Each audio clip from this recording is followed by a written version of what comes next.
নেকির বড় বড় পাহাড় যায়, ঘটনা তো বুঝতে পারলাম না, একটু খুলে বলেন।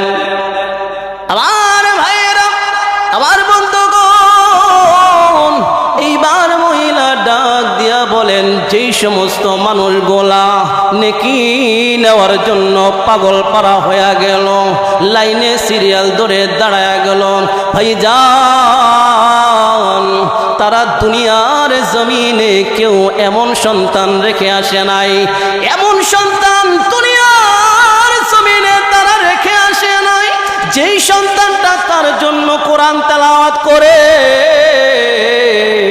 তার কবরের মধ্যে নেকি পাঠায়া দেবে। আল্লাহ রাব্বুল আলামিনের দরবারে দুইটা হাত বাড়ায়া তাদের মা বাবার জন্য দোয়া করবে। এমন কোন নেক সন্তান তারা দুনিয়ার জমিনে রেখে আসে নাই।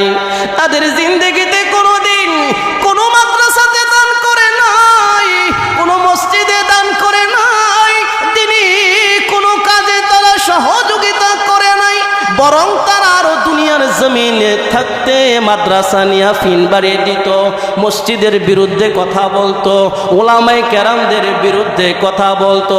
আজকে দুনিয়া থেকে তাদের জন্য কোনো নেকি আসে না, এই জন্য তারা এই খুচরা নেকি নেওয়ার জন্য এমন পাগল পারা হয়ে গেছে। ওগো আল্লাহর ওলি, আমি দুনিয়ার জমিনে তেমন সম্পদশালী ছিলাম না, আমি গরিব একজন মহিলা ছিলাম,